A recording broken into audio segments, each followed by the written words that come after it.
सभी का स्वागत करते हैं अंतर्राष्ट्रीय कृष्ण भावनामृत संघ इस्कॉन कटक की ओर से आयोजित इस प्रोग्राम में। परसों एक बहुत ही महत्वपूर्ण दिन है। परसों है राधा अष्टमी का महामहोत्सव, जिसके बारे में थोड़ा हम चर्चा करेंगे आज। और परसों शाम को भी हम लोग एक सेशन करेंगे और श्रीमती राधा रानी के बारे में आज कुछ चीजें जानने का प्रयास करेंगे। और तो मैं उम्मीद कर रहा हूँ कि मेरा ऑडियो वीडियो सब क्लियर है। अगर आप कुछ बोलना चाहते हैं तो चैट बॉक्स में डाल सकते हैं। ओके, शुरुआत करते हैं हम लोग लेक्चर से। शुभम प्रभु फ्रॉम कटक। आई थिंक हम आपको को होस्ट इसमें बनाने का फैसिलिटी नहीं है, तो मैं आपको अपनी रिकॉर्डिंग का राइट दे दिया हूँ। It should work.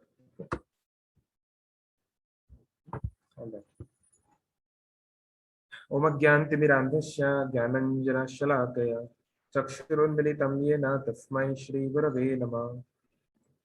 श्रीचैतन्यमनोभीष्टं स्थापितं येन भूतले स्वयं रूपः कदा मह्यं ददाति स्वपदान्तिकम्। नमः ओं विष्णुपादाय कृष्णप्रेष्ठाय भूतले श्रीमते भक्तिवेदान्त स्वामिनिति नामिने। नमस्ते सारस्वती देवे गौरवाणी प्रचारिणे निर्विशेष शून्यवादी पाश्चात्य देशतारिणे। वाञ्छाकल्पतरुभ्यश्च कृपा सिन्धुभ्येव च पतितानां पावनेभ्यो वैष्णवेभ्यो नमो नमः। हे कृष्ण करुणा सिंधु दीनबंधो जगतपते गोपेश गोपिका कांत राधा कांत नमस्तुते। तप्त कांचन गौरांगी राधे वृंदावनेश्वरी वृषभानुसुते देवी प्रणमामि हरिप्रिये। जय श्री कृष्ण चैतन्य प्रभु नित्यानंद श्री अद्वैत गदाधर श्रीवासादि गौर भक्त वृंद। हरे कृष्ण कृष्ण कृष्ण हरे हरे, हरे राम राम राम हरे हरे।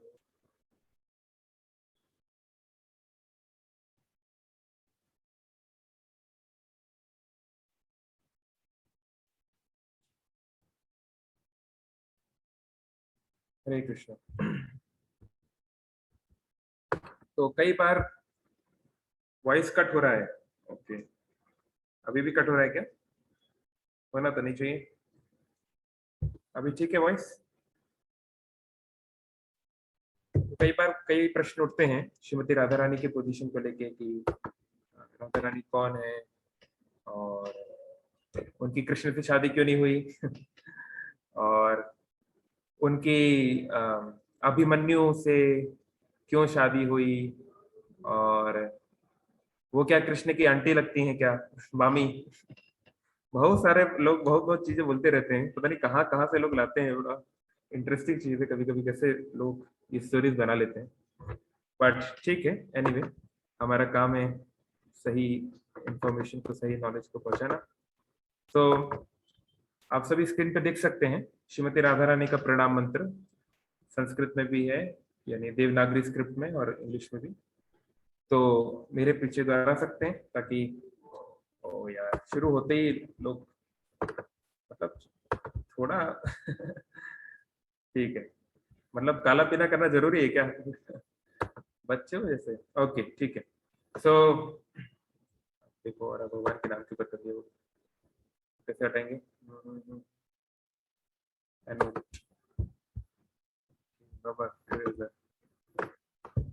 ठीक है, ऑलराइट। तो आप इसे पढ़ सकते हैं, मेरे पीछे दोहराइए। तप्त कंचन गौरांगी, मतलब अपने अपने को म्यूट करके अपने अपने घर पे दोहराएंगे। तो से तप्त कंचन गौरांगी राधे वृंदावनेश्वरी वृषभानुसुते देवी प्रणमामि हरि प्रिये। तो ये श्रीमती राधा रानी का प्रणाम मंत्र है। और आप सभी से ये रिक्वेस्ट है, बहुत ही सरल है, कि परसों राधा राधा श्रीमती राधा रानी के आविर्भाव के पहले आपको इसे याद करना है। ठीक है, इसको हम, आप चाहे तो उसका पिक्चर ले लीजिए, नहीं तो हम ग्रुप में भी डाल देंगे, है ना। बहुत इजी है। और इस प्रणाम मंत्र से ही परसों श्रीमती राधा रानी को आप स्मरण करेंगे तो बहुत अच्छा रहेगा। बहुत इजी है। तो क्या बोल रहे हैं? प्रणमामि, माँ आमी है ना, मैं प्रणाम करता हूं किसको? हरि प्रिय, जो श्री हरि की प्रियता है। हरि किसका नाम है? नो प्राइजेस फॉर गेसिंग। भगवान कृष्ण या भगवान विष्णु, जो हरता है, जो हमारे दुखों को, हमारे कष्टों को, हमारे पापों को जो हर सकते हैं, जिनके अंदर ये एबिलिटी है, उनको हरि बोलते हैं। Black block on the screen, अच्छा ये एक मिनट, वीडियो क्लिप के कारण आ रहा होगा। ठीक है, अभी नहीं आ रहा होगा शायद, होपफुली। ठीक है ना, अभी आपको दिख रहा है ना स्क्रीन पे? तो हाँ, तो हरि प्रिय हम श्रीमती राधा रानी को प्रणाम कर रहे हैं, जो क्या है, तप्त कंचन। कंचन मतलब कौन जानते हैं? कंचन मतलब, कंचन मतलब होता है गोल्ड।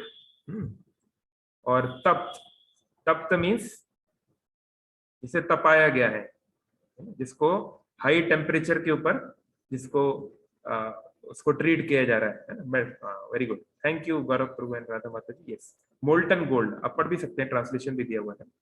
तो श्रीमती राधा रानी का जो कलर है वो कुछ हद तक, somehow or other, it resembles molten gold. तो गोल्ड भी जब हम उसको तापते हैं, आजकल तो असली गोल्ड मिलना ही बहुत मुश्किल है ना, इतना महंगा तो गोल्ड होता है, उसमें भी मोल्टन गोल्ड कहाँ से मिलेगा? बट अगर कभी आपको मिले, यूट्यूब पे कहीं देख पाए, तो उसका जैसा कलर होता है, it resembles Shrimati Radha Rani colour. और राधे वृंदावनेश्वरी, और ये श्रीमती राधा रानी कौन है? ये वृंदावन की ईश्वरी है। She is the goddess, she is the Lord. तो हम सोचते हैं कई बार कि राधा रानी मतलब Krishna is the owner of Vrindavan. No, Krishna is not the owner, Shrimati Radha Rani is the owner of Vrindavan, and Krishna has to stay under her rule. Okay, Vrishabhanu सुते देवी, सुते means child, beloved child, no beloved daughter actually. तो वृषभानु उनके फादर का नाम है, जिनकी वो बेटी है, उस देवी को हम प्रणाम कर रहे हैं। ओके, तो ये है श्रीमती राधा रानी के बारे में मोटा मोटा। और अगर हम बात करें कि हम क्यों इनके बारे में इतना चर्चा कर रहे हैं, है ना, श्री कृष्ण की तो इतनी सारी गोपियां थी, 16,108 गोपियां थी, इतनी रानियां थी, तो ये श्रीमती राधा रानी में क्या है खास, इनका क्या स्थिति है? तो अगर हम स्क्रिप्चर्स को पढ़ेंगे तो हमें पता चलेगा कि श्रीमती राधा रानी की पोजीशन क्या है। स्क्रिप्चर्स बोल रहे हैं, राधा कृष्णा प्रणय विकृति हिलादनी शक्तिरस्मात् एकाद मानव अपि भुविपुरा देह भेदम कदौतु। ये एकाद मानव अपि, राधा कृष्ण एक ही है, वो कोई अलग अलग नहीं है। Shrimati Radha Rani is not different from Krishna. ऐसा नहीं है कि she is just any ordinary girl, a beautiful girl, जिसके ब्यूटी को देख के कृष्ण जो है मोहित हो गए और बस।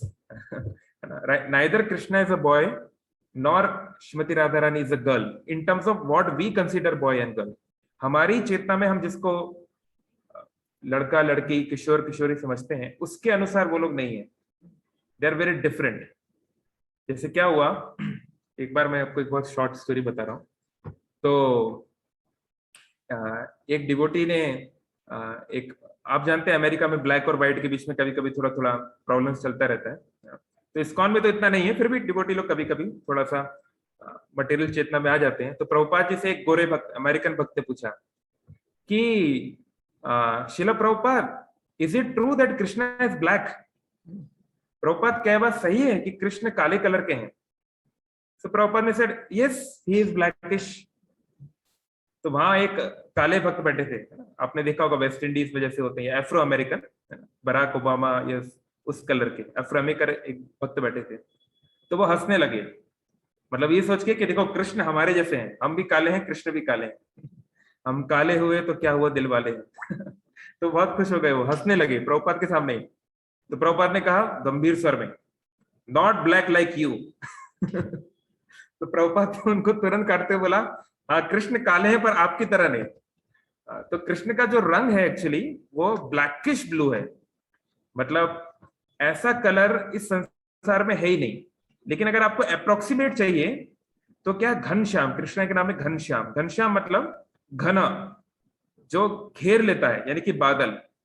जब पहली बारिश होती है ना, जब मानसून की पहली बारिश होती है, फ्रेश क्लाउड, उसका जो पहली बार जब बादल जिस रूप में आता है बारिश के पहले, वो कृष्ण का कलर उस तरह का कुछ है।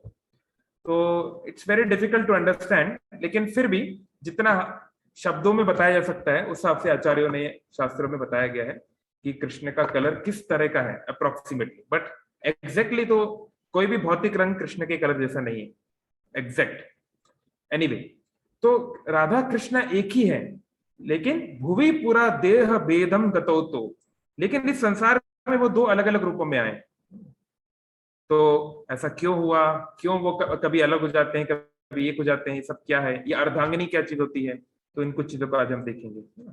तो एक और श्लोक आप देख सकते हैं आपके सामने जो है, महाभाव स्वरूपिणी श्री राधा ठकुरानी सर्व गुण खानी कृष्ण कांता शिरोमणि।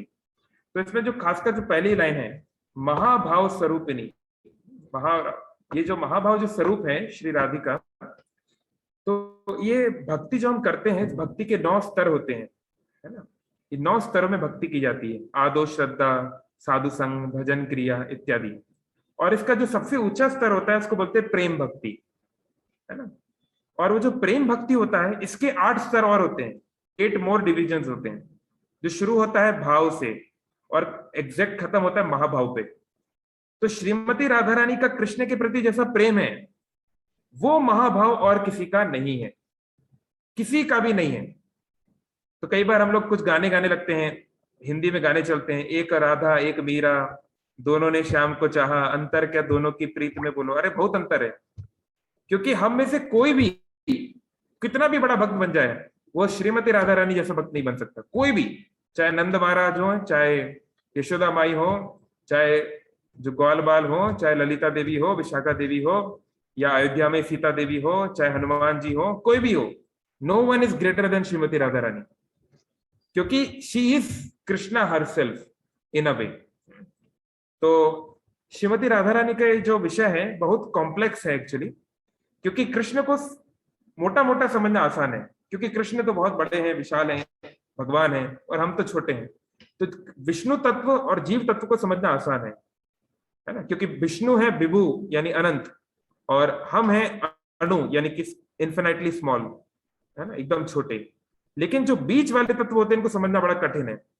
जैसे शिव तत्व, भगवान शिव एक साधारण जीव भी नहीं है ना, वो भगवान विष्णु का ही एक रूप है, लेकिन फिर भी उनमें और भगवान विष्णु में थोड़ा अंतर भी है, तो इसलिए शिव तत्व को समझना कठिन है। ऐसे ही गुरु तत्व को समझना बहुत मुश्किल है, क्योंकि गुरु साक्षात भगवान है भी और नहीं भी, वो है हमारी तरह जीव, लेकिन उनको भगवान की तरह ट्रीट करना पड़ता है, तो ऐसा क्यों, तो कभी कभी वो समझना भी कठिन है। और ऐसे ही राधा तत्व को समझना बहुत कठिन है। इसलिए नारद पुराण में नारद जी कहते हैं तत्वम गुरुम समम न अस्ति, ये गुरु को समझना जैसा कोई मुश्किल टॉपिक नहीं है संसार में। तो ऐसे ही श्रीमती राधा रानी को समझना बहुत कठिन है। श्रीला प्रभुपाद जब चेन्नई में थे साउथ इंडिया में, तो वहां के हाई कोर्ट जज के यहाँ वो ठहरे हुए थे, हाई कोर्ट जज या सिविल कोर्ट के जज, एनीवे एक बहुत प्रेस्टिजियस जज के यहाँ वो ठहरे हुए थे। तो एक दिन दोपहर में वो जज और उनकी पत्नी शीला प्रभुपाद जी से मिलने के लिए आई और बोली, शीला प्रभुपाद, इंग्लिश में बोली ऑफ कोर्स, हम रासलीला सुनना चाहते हैं। प्रभुपाद जी ने समझाया कि देखो, रासलीला जो है ये मुक्त लोगों के लिए है, मुक्त पुरुष जो कि लड़का लड़की में भेद नहीं करते, है ना। रासलीला कौन देख सकता है, जो कि भौतिक चेतना के ऊपर है, मतलब अगर वो पुरुष है तो वो स्त्री को भोग की दृष्टि से ना देखे, और वो स्त्री है तो पुरुष को भोग की दृष्टि से ना देखे, ऐसा व्यक्ति रासलीला स्टडी कर सकता है ना। तो यानी हम में से कोई नहीं बेसिकली। तो इसलिए, क्योंकि अदरवाइज क्या होगा उसमें, जैसा जो वर्णन है कि कैसे राधा कृष्ण ने डांस किया, कैसे वो आलिंगन किए, हम अपने आप को इमेजिन करने लगेंगे, है ना। और इस तरह के बहुत सारे मूवीज भी बनते हैं, तू है मेरा किशन, मैं हूं तेरी राधा, और ये और वो, और बहुत कुछ चलने लगता है ना। आजकल वो सीरियल भी चल बैठा है, राधा कृष्णा सीरियल, है ना। तो मुझे जो लोग कुछ देखते हैं उन्होंने बताया कि रुक्मणी जो है वो खीर बना रही हैं और राधा रानी उनकी हेल्प कर रही है। अरे भाई, कहाँ कहाँ से उठा लाते हो स्टोरी यार। Anyway, so the point is, इसलिए इन बातों को जो है हमें तब हमको समझना चाहिए जब हम उसके लिए तैयार हैं, और ये हमारे गुरु हमको बताएंगे हम उसके लिए कब तैयार हैं। जैसे मान लीजिए, अगर हम फर्स्ट क्लास में अभी हमने एडमिशन लिया है स्कूल में, और हम एक पीएचडी की क्लास में चले जाएंगे, हम पीएचडी, वहां पे फिजिक्स का क्वांटम फिजिक्स पढ़ाया जा रहा है, भयानक भयानक डिफरेंशियल इंटीग्रल बताए जा रहे हैं, अगर हम वहां जाके बैठ जाएंगे तो हम तो डर जाएंगे, या फिर हम सोचेंगे कि सब पागल हो गए हैं, है ना, क्या सांप बना रहे हैं, इंटीग्रेशन का साइन सांप की तरह है है ना, क्योंकि अभी हम उस स्तर को नहीं समझ सकते। तो इसलिए श्रीमती राधा रानी क्या है, ये लोग ऐसा क्यों ये भक्त लोग जो हैं, क्योंकि भक्ति जो है, शुद्ध भक्ति, वो देखने से समझ में नहीं आ सकती। कहते हैं शास्त्रों में, वैष्णवेर क्रिया मुद्रा भिज्ञे न बुझाए। वैष्णव, शुद्ध वैष्णव का कार्य कोई कोई समझ नहीं सकता। और कोई बोले कि नहीं मैंने बहुत शास्त्र पढ़े हैं, मेरे को बहुत अनुभव है, मैं संसार की बहुत इंफॉर्मेशन रखता हूं, मैं तो समझ जाऊंगा। नहीं, विज्ञे, विज्ञे मतलब ज्ञानी पुरुष, ज्ञानी व्यक्ति भी नहीं जान सकता कि वो कैसे व्यवहार करते हैं। इसलिए श्रीमती राधा रानी को समझना बहुत कठिन है, बहुत बहुत कठिन है। तो शुरुआत करते हैं। तो पहला ये प्रश्न उठता है कि क्या श्रीमती राधा रानी क्या इसी जन्म में कृष्ण को मिली और इसी जन्म में उनकी शादी हुई कि नहीं हुई इत्यादि, है ना, पहले उन बातों को आते हैं। तो पहली बात, महाभारत और भागवतम को मिक्स नहीं करना चाहिए। महाभारत में भी एक राधा का वर्णन है जो कि कर्ण की माता है, इसलिए कर्ण को राधे भी बोला जाता है, द सन ऑफ राधा। आप जानते हैं कर्ण की असली माँ कौन है? आई होप आप सब जानते हैं। कर्ण की असली माँ है कुंती, और कुंती और सूर्य देव की कृपा से उनको कर्ण मिले थे। लेकिन आप सब स्टोरी जानते हैं, उस समय वो विवाहित नहीं थी, वो छोटी बालिका थी, तो वो रिस्क नहीं लेना चाहती थी, अपने मतलब समाज क्या बोलेगा, इसलिए उन्होंने कर्ण को एक नदी में, एक बास्केट में छोड़ दिया था। तो वहां पे आगे चल के एक सूत यानी कि जो ड्राइवर होते हैं, है ना, जो रथ को चलाते हैं, उनको वो मिला था। तो उनको, उनके जो पत्नी थी उनका नाम था राधा, है ना, राधे। तो उस डेफिनेशन से, हाँ, वो जो राधा राधे हैं, है ना, जो कि हस्तिनापुर के पास कहीं रहती होंगी, उस डेफिनेशन से हाँ, वो क्योंकि कर्ण की मां लगती हैं, और क्योंकि कर्ण जो है वो कुंती के पुत्र हैं, और क्योंकि कुंती जो है वो कृष्ण की बुआ है, तो उस दृष्टि से आप कह सकते हैं कि हाँ, वो कृष्ण की रिलेटिव है। बट ये राधा रानी और इस राधा रानी में कोई कोई सिमिलरिटी नहीं है, they are completely different people, है ना। ऐसे कई बार लोग बोलते हैं, अरे राधा रानी का विवाह अभिमन्यु से कैसे हो गया? अभिमन्यु तो 16 साल का था, उसको मार दिया गया था, ये कैसे हो गया? हाँ, ये अभिमन्यु जो हस्तिनापुर में था, जो अर्जुन का पुत्र था, ये एक अलग व्यक्ति है। और जो ब्रज का जो गोप है ना, जिस जो यावत नाम के गांव में रहता है, वो अभिमन्यु एक अलग व्यक्ति है ना, जिसका जिसका सरनेम घोष भी है, टाइटल घोष भी है। तो वो एक अलग व्यक्ति है, और वो एक अलग व्यक्ति है, हमको उसको मिक्स नहीं करना चाहिए। तो ये बहुत ही यानी कि बहुत स्टूपिड चीज है। कभी कभी लोग इस तरह बोल देते हैं, क्या कृष्ण ने अपनी मामी से शादी कर ली? क्या मतलब उनके साथ संबंध बना लिया? अरे राधा कृष्ण का कोई मामा मामी वाला कोई रिलेशन दूर दूर तक नहीं है ना। अब समझते हैं। तो देखो, श्रीमती राधा रानी के पिता हैं वृषभानु। तो वृषभानु और नंद महाराज दोस्त हैं, वो अच्छे मित्र हैं, उनके बीच में कोई ब्लड लाइन रिलेशनशिप नहीं है, वो अलग अलग क्लैन से आ रहे हैं, है ना। क्योंकि नंद महाराज जो हैं, वो 2 जनरेशन पहले, वो और श्री कृष्ण के पिता वसुदेव, वो एक ही ब्रांच से आ रहे हैं वो लोग, उसे हम कभी और डिस्कस करेंगे। और बल्कि वृषभानु का जो कुल है वो तो अलग ही है।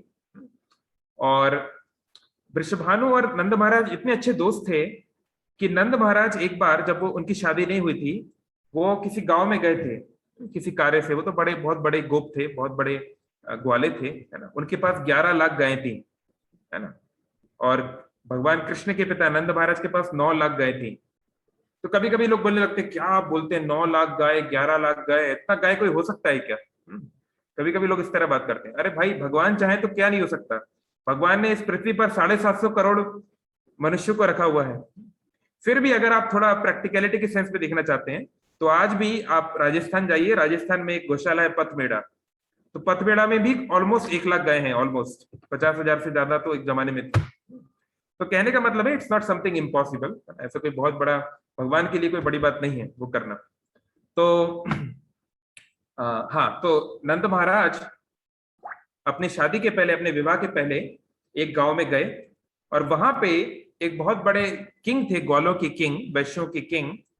उन्होंने अपनी पुत्री की विवाह के प्रश्न में उनकी विवाह के बारे में नंद से पूछा कि देखो, मेरी एक बहुत अच्छी पुत्री है, बहुत सुंदर है, तो मैं चाहता हूं कि उसके लिए उचित वर ढूंढा जाए।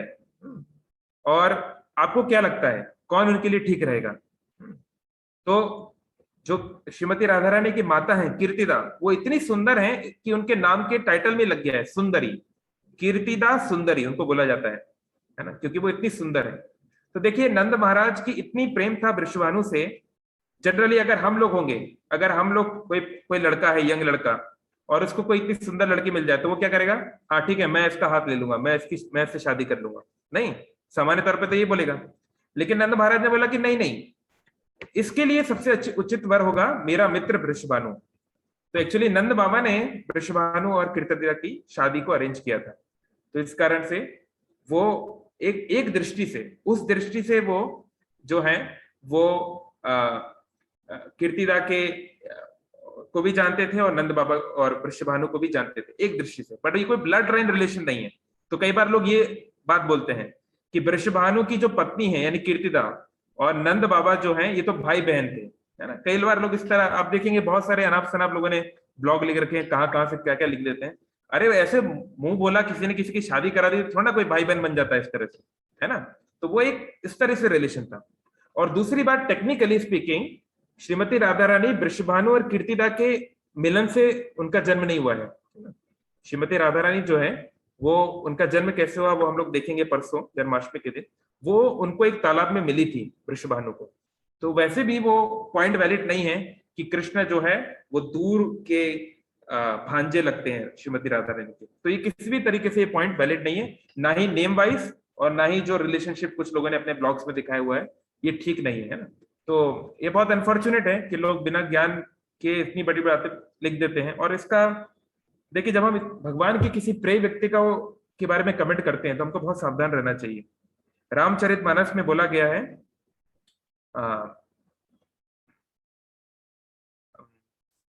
तब कुछ कीन राम रुख जानी, तब कुछ आली करई होई हानि। सुनो सुरेश रघुनाथ सुबाहु, हे सुरेश, हे इंद्र, आप रघुनाथ भगवान श्री राम का स्वभाव जान लिए। उनका स्वभाव क्या है उसको समझिए। क्या स्वभाव है? निज अपराध रिसाही न काऊ। उनके चरणों पे कोई अपराध हो जाए तो बुरा नहीं मानते, क्षमा कर देते हैं।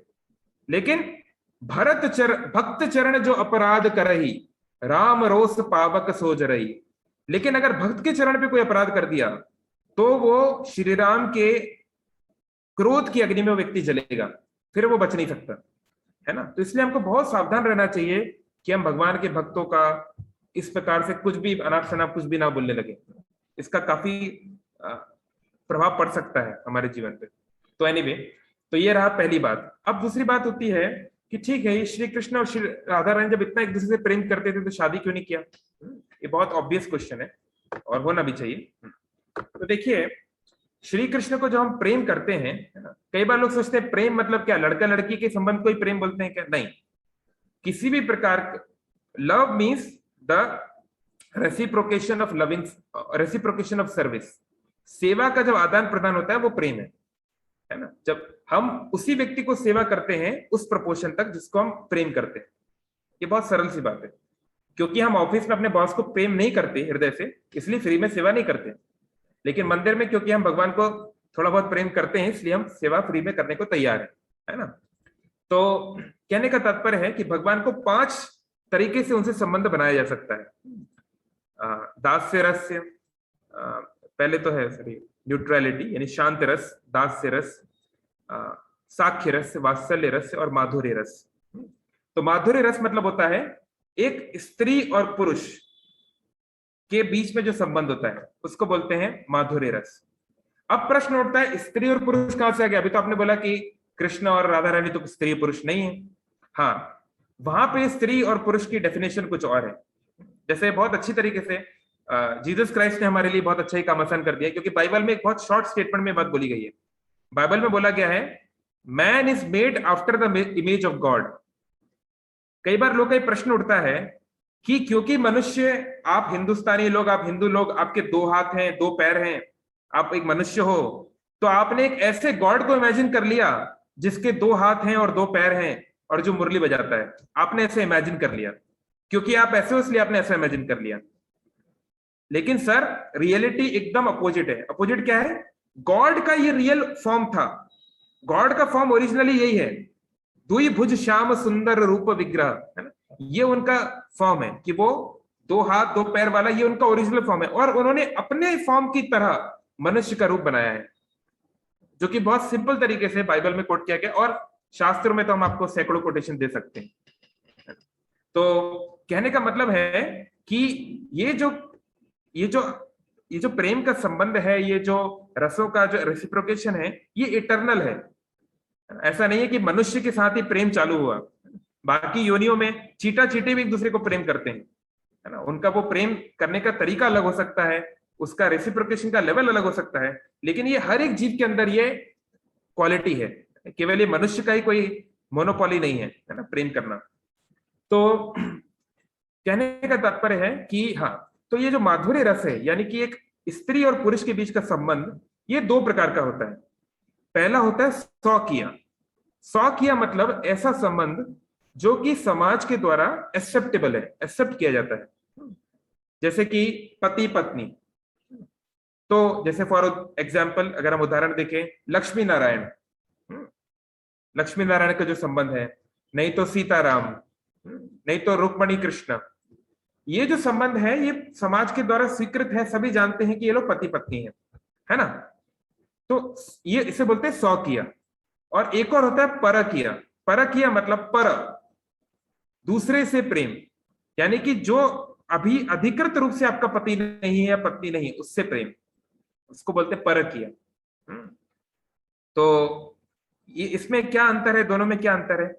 तो देखिए, स्वक्रिया में क्या होता है, स्व के प्रेम में प्रेम है, इंटीमेसी है, मधुरता है, लेकिन ऐश्वर्य के कारण वो मधुरता ढक जाती है।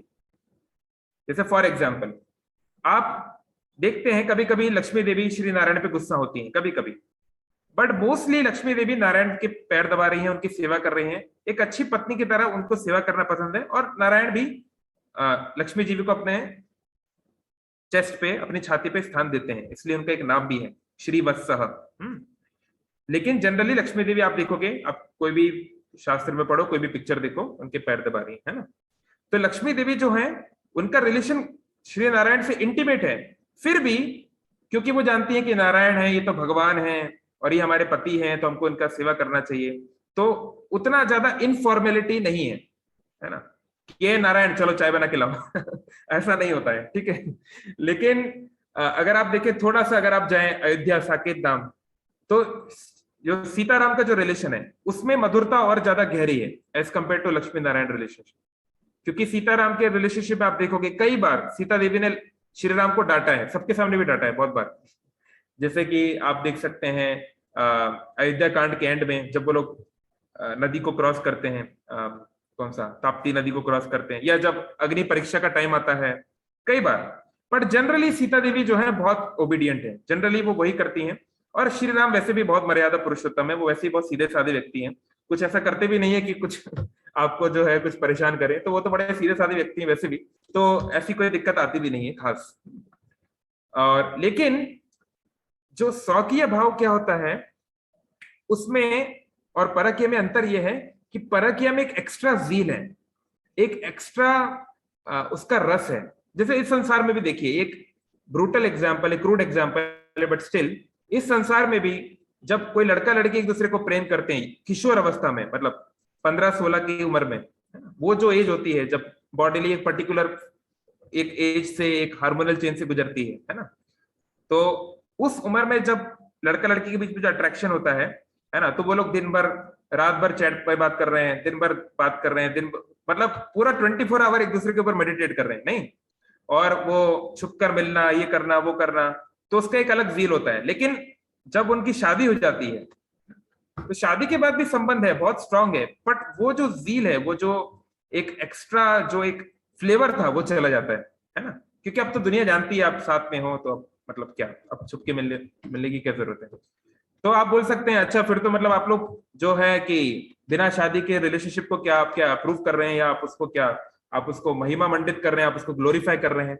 तो जैसे कि श्रीमद् भगवत गीता के 13वें अध्याय में बताया भी गया है, ये संसार क्या है, भौतिक संसार, ये एक वट वृक्ष की छाया के समान है।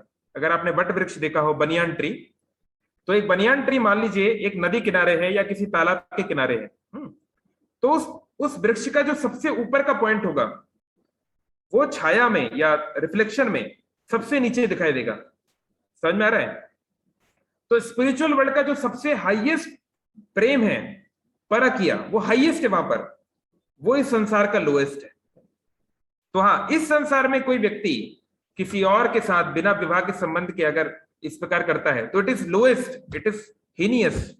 लेकिन स्पेशली अगर कोई व्यक्ति किसी और से ऑलरेडी विवाहित है तो, है ना, अगर ठीक है दोनों की शादी नहीं हुई तो तब भी ठीक है, इट्स ओके।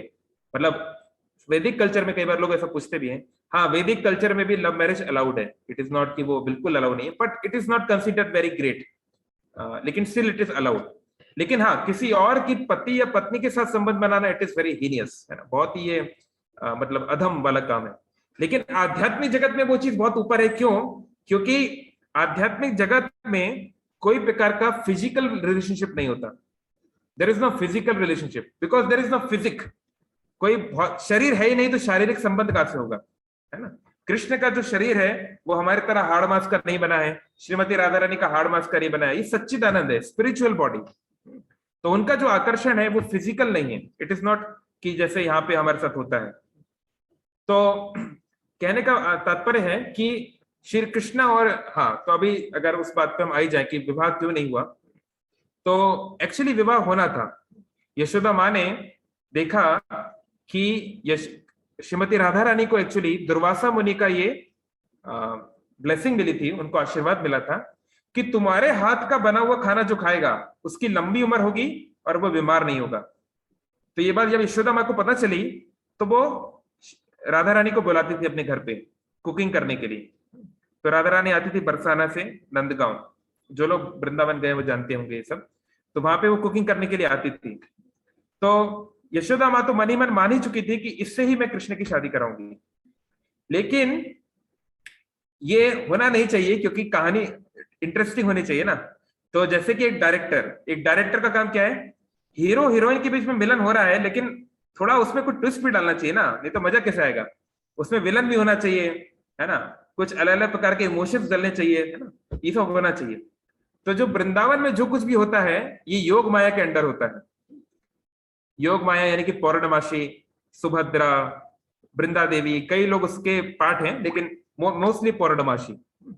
तो पौर्णमासी ने आके बोला यशोदा को और नंद बाबा को कि देखो अभी तो ये लोग बहुत छोटे छोटे बच्चे हैं, अभी ये सब करने की क्या जरूरत है, बाद में देखेंगे। तो उसको टाल दिया गया, है ना। तो क्योंकि जब वो लोग ये जो राधा कृष्ण का जो छुप छुप के मिलना या नहीं तो ये सब जो लीला है, नहीं तो जो राधा रानी की जो तो फिर आखिर आगे चल के राधा रानी का विवाह एक यावट करके एक गांव है ब्रज में, वहां पे एक गोप है, उसके पुत्र अभिमन्यु से हुआ, या इयान घोष भी उसको कुछ लोग बोलते हैं कुछ कुछ जगहों पे। और उनके घर में उनकी बहन और उनकी माँ जटिला और कुटिला ये दोनों रहते थे। यानी राधा रानी की जो सासू माँ है उनका नाम है जटिला, और जो उनकी ननंदी बोलेंगे ना, I mean the sister of husband, है ना, वो है कुटिला। तो ये दोनों जो है ये हमेशा कृष्ण और राधा को मिलने से रोकते थे। और पौर्णमासी हुई, ये लोग सोचते थे कैसे कृष्ण और राधा को मिलवाएंगे। तो इसमें बहुत सारा जो है बहुत सारा जो डायनामिक्स होता था, बहुत प्रकार के जो है आनंद भरी लीलाएं होती थी। लेकिन अब आप प्रश्न कर सकते हैं, अरे तो कृष्ण के होते हुए किसी और का कैसे, राधा रानी का किसी और से शादी कैसे हो गया, ये प्रश्न उठना चाहिए। हाँ, तो ये अभिमन्यु क्या है, स्क्रिप्चर्स बताती हैं अभिमन्यु क्या है, कृष्ण की छाया है, कृष्ण की परछाई है। तो देखिए आपकी और मेरी परछाई क्या उस व्यक्ति का साथ छोड़ के कभी जा सकती है? आप खुद सोचिए, है ना। Shadow can not leave the substance, shadow can only follow the substance, है ना। तो जहां जहां कृष्ण जाएंगे उसके पीछे ही तो जाएगी ना शैडो। तो अभिमन्यु जो है वो भी कृष्ण के ही एक छाया का ही प्रकाश है। यानी कहने का मतलब ये एक केवल एक बड़ा ड्रामा है, केवल एक बहुत बड़ा आई मीन एक अरेंजमेंट है, और जो संबंध है वो राधा कृष्ण का ही है। कभी अभिमन्यु और राधा रानी का संबंध नहीं बना उस सेंस में, ठीक है। लेकिन फिर भी एक जगह है वृंदावन में, आप लोग जाएंगे तो आपको भांडीर वन नाम की जगह है, वहां ब्रह्मा जी ने एक बार राधा कृष्ण का विवाह कराया भी है। तो राधा कृष्णा एक्चुअली विवाहित भी हैं, लेकिन ये बात पब्लिकली नोन नहीं थी ब्रजलीला में, बहुत कम लोग इस बात को जानते थे। तो दूसरा क्वेश्चन जो था कि राधा कृष्ण का मैरिज क्यों नहीं हुआ, तो आप इसको बोल सकते हैं ये एक लीला के स्वीटनेस को, मधुरता को बढ़ाने का एक अरेंजमेंट था। और क्या राधा रानी और रुक्मणी में कोई अंतर है? नहीं, वही राधा रानी रुक्मणी है, वही राधा रानी सीता है, वही राधा रानी लक्ष्मी है। क्योंकि राधा रानी क्या है? हिलादिनी शक्ति, भगवान कृष्ण की अनंत शक्ति है, अनंत उनकी पोटेंसी है। हिलादिनी मतलब आनंद देने वाली, लेकिन जो कृष्ण को जो आनंद देती है वो श्रीमती राधा रानी। तो राधा कृष्ण का कोई अलग से कोई एग्जिस्टेंस नहीं है। इवन एक पुराण में श्रीमती राधा रानी गोपियों को बोलती हैं कि हे गोपियों, मेरे कृष्ण से विवाह नहीं हो सकता, क्योंकि व्यक्ति अपने आप से विवाह नहीं कर सकता है। One can not marry himself और हर सेल्फ। आप खुद से तो विवाह नहीं कर सकते ना, तो आपको किसी और से करना पड़ेगा। तो Radha Krishna are one only, but it is little difficult to understand, ये मुश्किल है बुद्धि से समझना। इसलिए जैसे जैसे हम भक्ति में आगे बढ़ते हैं वो रिवील होता जाता है धीरे धीरे। चलिए, और एक और जो प्रश्न जो एफएक्यू जो कई बार लोग पूछते हैं कि भागवत पुराण में श्रीमती राधा रानी का नाम क्यों नहीं है? अगर श्रीमती राधा रानी इतनी महत्वपूर्ण है तो क्यों उनका नाम नहीं दिया गया भागवतम पुराण में? तो पहले तो आपको बता दें कि भागवतम पुराण में नहीं है, बात सही है, लेकिन बहुत सारे पुराणों में श्रीमती राधा रानी का नाम है बहुत डायरेक्टली। जैसे आप लोग, हम लोग जगन्नाथपुरी में रहते हैं, है ना, आप लोग स्क्रीन देख पा रहे हैं, आप लोग ये गीत गाते हैं ना, जगन्नाथ स्वामी नयन पथगामी भवतु में। हर कोई बच्चा बच्चा पुरी में ये गीत गाता है, क्योंकि ये आदि शंकराचार्य द्वारा लिखित है, जिसमें कि जगन्नाथ जी की लीला इसमें बताई गई है ना। और मुझे लगता है आप सबने एटलीस्ट ये गीत सुना जरूर होगा, भले याद ना हो। तो इसका जो छठा स्टैंजा है, इसका जो छठा स्टैंजा है, परम ब्रह्म पीड़ा कुबल दलोत फुल्ल नयनो निवासी नीलाद्रो निहित चरणों अनंत शिरसी, इसकी तीसरी लाइन पे आइए, क्या बोल रहे हैं? रसानंदो राधा सरस वापुर आलिंगन सुखो जगन्नाथ स्वामी नयन पथगामी भवतु में। तो बोल रहे हैं ये रस के सागर है, रसानंद है। ये कौन है? राधा। और उस उनके बापू, बापू मतलब शरीर, उसको आलिंगन, आलिंगन मतलब गले लगाना, उसका सुख जो चाहते हैं। यानी जगन्नाथ भी श्री राधा रानी को, यानी जगन्नाथ यानी कौन है? कृष्ण। कृष्ण जो है राधा रानी को गले लगाने का वो सुख प्राप्त करना चाहते हैं। और एक्चुअली अगर आप कभी डीपली स्टडी करेंगे कि ये रथ यात्रा है क्या, रथ यात्रा है भगवान को श्री मंदिर से गुंडीचा मंदिर ले जाना, यानी द्वारका से भगवान को वृंदावन ले जाना 100 साल के बाद। तो भगवान जो है वहां अपने सभी भक्तों को याद कर रहे हैं, हाँ मैं नंद बाबा के पास जाऊंगा, हाँ मैं यशोदा माई के पास जाऊंगा, हाँ मैं अपने दोस्तों के पास जाऊंगा, लेकिन सबसे ज्यादा वो श्रीमती राधा रानी को याद कर रहे हैं। So he joyfully remembers Srimati Radharani's body, which is like a pool pond. May that Jagannath Swami be the object of my vision. तो कहने का मतलब है, हम आपको बहुत सारे कोटेशंस दे सकते हैं, लेकिन आप बाद में उसको ले सकते हैं कि अगर आपको डिटेल में पढ़ना है तो श्रीमती राधा रानी का नाम बहुत बहुत सारे शास्त्रों में है। लेकिन श्रीमद् भागवतम में भी उनका नाम है, ऐसा नहीं है कि नहीं है, बट इनडायरेक्टली है। तो एक जगह आता है गोपी गीत में कि जब भगवान कृष्ण अपने अलग अलग गोपियों के साथ कैसे रासलीला कर रहे हैं, और 20 रास डांस में कृष्ण जो है वो गायब हो जाते हैं, वहां से अंतर ध्यान हो जाते हैं, है ना। तो सारी गोपियां जो है इधर उधर ढूंढने लगती हैं, कहाँ गए कृष्ण, कहाँ गए कृष्ण। तो देखते हैं कि एक जगह पे आके श्री कृष्ण के चरणों के निशान है। गोपियां भी बहुत इंटेलिजेंट है, ऐसा मत सोचो कि गोपियां मतलब कोई, मतलब गांव की लड़कियां हैं, कछु आता नहीं है, पढ़ाई वढ़ाई कुछ नहीं की, नहीं, वो बड़े से बड़े इंटेलिजेंट लोग भी उनके चरणों के सामने कुछ नहीं है। वो बहुत बहुत मतलब जो हाईएस्ट लेवल का व्यक्ति हो सकता है वो है गोपियां। तो गोपियां जो है वो कृष्ण को चरणों को देखती हैं, और पास में एक दूसरी गोपी के चरणों के निशान भी हैं, है ना, फुटप्रिंट्स हैं। तो वो लोग जो है उन फुटप्रिंट्स को देखते हुए आगे बढ़ती हैं। शर्लक होम्स को तो चश्मा चाहिए होता है और आईना चाहिए होता है, मैग्नीफाइंग ग्लास, पर वो बिना उसके देख लेती हैं। और कुछ समय के बाद वो देखती हैं कि वो गोपी के चरणों के निशान खत्म हो गए, वो नहीं है, केवल कृष्ण के चरणों के निशान है। तो माय डियर शर्लक होम्स, आपको क्या लगता है क्या हुआ? केस सॉल्व करिए, क्या हो गया, एकदम से चरणों के निशान कहाँ चले गए? तो वो गोपियां इस नतीजे पे पहुंचती हैं, वो लोग इस कंक्लूजन पे पहुंचती हैं कि कृष्ण जो है हमको छोड़ के एक पर्टिकुलर गोपी के साथ चले गए थे। और कुछ समय के बाद वो गोपी जो है थकने लगी, ये थकने का नाटक करने लगी, जो भी है। तो कृष्ण ने क्या किया, उस गोपी को अपने गोद में उठा लिया और उसको वो गोद में उठा के आगे वो लोग गए। तो वो गोपी जो है वो सबसे ज्यादा फॉर्चुनेट है। तो वहां पे शुकदेव गोस्वामी जो भागवतम रिसाइट कर रहे हैं, जो भागवतम बता रहे हैं, वो बोलते हैं, वेद व्यास जी के पुत्र, वो बोलते हैं आराधना, आराधना शब्द वो यूज करते हैं कि वो जो गोपी है वो श्रेष्ठ आराधना की है। तो एक्चुअली राधा रानी शब्द का मतलब ये है, राधा मतलब जो भगवान की आराधना में जो श्रेष्ठ है, भगवान की सेवा में जो श्रेष्ठ है, ये उसका मतलब ही है लिटरली। तो श्रीमती राधा रानी का नाम बहुत सारे स्क्रिप्चर में है, और ऐसे बहुत सारे तथाकथित यूट्यूबर और बहुत सारी ऐसी तथाकथित वैदिक संस्थाएं हैं जो कि राधे राधे बोलने वालों को जो है, मतलब वो लोग उनके अनुसार जो जो राधे राधे बोलते हैं वो तो मतलब आ, आ, केवल इमोशनल लोग हैं, इमोशनल फूल। वो लोग जो हैं, वो लोग धर्म की रक्षा के लिए कुछ युद्ध नहीं कर रहे हैं, वो कुछ नहीं कर रहे हैं, वो बस राधे राधे बोलते हैं।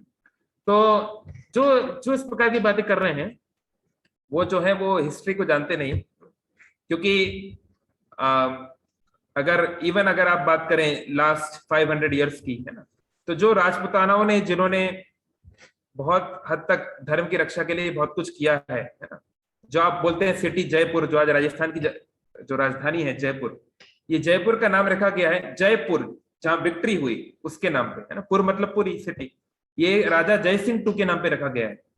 और जय सिंह टू जो है वो एक गौड़िया वैष्णव थे, उनके यहाँ राधा कृष्ण की उपासना होती थी। तो ऐसा नहीं है कि जो राधा रानी का नाम लेता है, जो कृष्ण का नाम लेता है, वो जो है कि मतलब मतलब वो अपने आप को गोपी समझने लगता है, या मतलब वो क्या, वो कोई अपना काम नहीं करता, या वो जो है दूसरी दुनिया में रहने लगता है, ऐसी कोई बात नहीं है।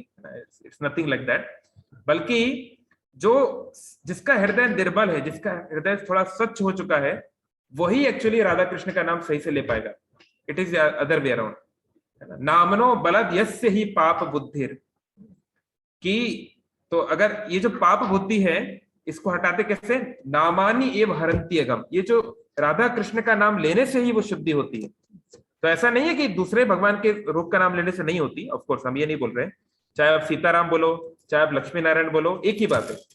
लेकिन भावना का अंतर होता है। जैसे मान लीजिए मैं आपको बोलूं, अगर आपका नाम है सपोज, जैसे प्रभु जी यहाँ पे गौरव अग्रवाल, ठीक है, तो उनको उनके ऑफिस में, शॉप में लोग बोलते हैं मिस्टर अग्रवाल, ठीक है, या वो उनके जो फ्रेंड्स हैं वो कुछ और उनको बोलते होंगे, माता पिता कुछ और बोलते होंगे, घर में बच्चे पापा पापा बोलते हैं, है ना। तो एक ही व्यक्ति के बहुत सारे नाम है, लेकिन हर व्यक्ति का भावना अलग है ना। जो फॉर्मल नेम जो ले रहा है वो एक अलग भावना से बोल रहा है, जो घर में बोल रहा है वो अलग भावना से बोल रहा है, बच्चे अलग भावना से बोल रहे हैं, तो उसके हिसाब से व्यक्ति अलग अलग रेसिप्रोकेट भी करता है ना। तो कहने का तात्पर्य है कि इसलिए आप देखेंगे वैदिक कल्चर क्या है, हमेशा भगवान की शक्ति का नाम भगवान से पहले लिया जाता है। जैसे लक्ष्मी नारायण, सीताराम, राधा कृष्ण, तो कृष्ण के पहले राधा का नाम होता है, राम के पहले सीता का नाम होता है, क्योंकि बिना राधा रानी की कृपा के आप कृष्ण को पा नहीं सकते। और बहुत सारे शास्त्र जो हैं इस बात को, जैसे आप एक कोटेशन देख सकते हैं स्क्रिप्चर में, है ना, राधा भजन यदि मति नहीं भेला, कृष्ण भजन तब आकरण गेला। अगर आपके मति जो है, आपका जो इंटेलिजेंस जो है, अगर वो राधा में, श्रीमती राधा रानी के नाम में नहीं लगा, तो फिर आप कृष्ण की सेवा नहीं कर पाएंगे। तो इसलिए हमें डायरेक्ट भगवान के भक्तों की हम शरण में हमें जाने का प्रयास करना चाहिए। डायरेक्ट भगवान के पास जाना बहुत कठिन है, इट्स वेरी डिफिकल्ट, है ना, लेकिन भगवान के भक्तों के पास जाना आसान है। तो राधा रानी की इतनी महिमा क्यों है, क्योंकि राधा रानी जो है, I mean it's a breaking news for many people, भगवान कृष्ण बहुत बहुत बहुत बहुत बहुत बहुत दयालु है। उसका कोई अंत नहीं है कि भगवान कृष्ण कितने दयालु हैं। फिर भगवान कृष्ण के भी बहुत सारे रूप हैं, वो द्वारकाधीश के रूप में है, वो ब्रजेश्वर के रूप में है, वो जगन्नाथ के रूप में है ना। तो फॉर एग्जाम्पल जगन्नाथ जी का जो रूप है भगवान कृष्ण का, वो सामान्य तौर पे जो भगवान का जो रूप है द्वारका में, उससे कहीं कहीं कहीं ज्यादा कृपालु है।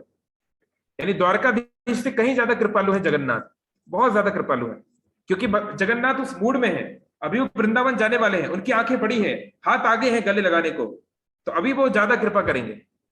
लेकिन फिर भी श्रीमती राधा रानी जो है वो कृष्ण से भी ज्यादा दयालु है। She is the most merciful, जो आप इमेजिन कर सकते हैं, मतलब कृपा की जो हद हो सकती है उस हद से भी वो ऊपर है। इसलिए श्रीमती राधा रानी की इतनी महिमा है। इसलिए आप वृंदावन जाएंगे, सब लोग जो है कोई कृष्ण का नाम नहीं लेता है, सब राधे राधे बोलते हैं। या हम लोग भी पहले राधा रानी का नाम पहले लेते हैं, क्योंकि हम लोग जानते हैं, इंटेलिजेंट व्यक्ति जानता है कि राधा रानी को प्रसन्न करना आसान है, कृष्ण को प्रसन्न करना मुश्किल है, तो क्यों नहीं जो आसान काम है वो किया जाए। ठीक है, तो इसलिए आप देखते हैं जब जन्माष्टमी जब होता है तो हमको रात 12 बजे तक उपवास करना पड़ता है, फास्टिंग टिल मिडनाइट। लेकिन राधा रानी का हम लोग परसों करेंगे, बहुत आसान है, सब लोग जरूर इसको करिएगा। आप सुबह जब भी उठते हैं, 4 बजे 5 बजे 6 बजे जब भी उठेंगे, तब से लेके दोपहर 12 बजे तक फास्टिंग है, बस केवल दोपहर 12 बजे तक। अगर हो सके तो कुछ ना पिए, बिना निर्जल रह सकते हैं। अगर नहीं रह सकते तो पानी पी के रह लीजिए। अगर वो भी नहीं रह सकते, फ्रूट्स लेके रह लीजिए, लेकिन केवल दोपहर 12 बजे तक श्रीमती राधा रानी के लिए उनको याद करते हुए, है ना, उनकी अगर घर में फोटो है तो उसको वर्शिप करते हुए, हरे कृष्ण महामंत्र का जप करते हुए अपना समय बिताएं। अगर आपका ऑफिस है तो कोई बात नहीं, ज्यादा ना कर पाए तो भी चलेगा, लेकिन एटलीस्ट 12 बजे तक अन्न ना खाएं। और अन्न का मतलब रोटी भी होता है। कई बार जो है ओडिशा में लोग जो है ऐसा बोलते हैं, हाँ प्रभु जी हमने राइस नहीं खाया, तो क्या खाया, हमने रोटी खा ली। तो ऐसे नहीं होगा, ना राइस ना रोटी, है ना, दोनों नहीं खाना है, एटलीस्ट दोपहर 12 बजे तक। इतना तो हम नहीं कर सकते क्या श्रीमती राधा रानी के लिए? वो हमारी माता है, जगत की माता है, क्या हम उसके लिए इतना भी नहीं कर सकते? तो आप बोल सकते हैं अरे ये कैसी माँ है जो हमको भूखा दिखना चाहती है? ऐसी कोई माँ होती है क्या? माँ तो सबको बेटे को खिलाती है प्रेम से। हाँ, तो पूरे साल भर आपको कौन खिला रहा है? पूरे साल भर भगवान की कृपा से तो आप खा रहे हैं ना।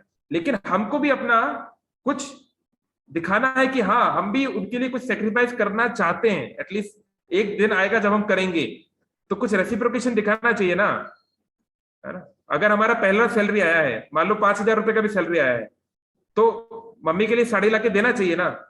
तो ऐसा नहीं है कि मम्मी के पास साड़ी नहीं है, लेकिन जब हम उनको देंगे तो उनको कुछ एक आनंद आएगा कि चलो इसने मेरे लिए प्रयास किया, है ना।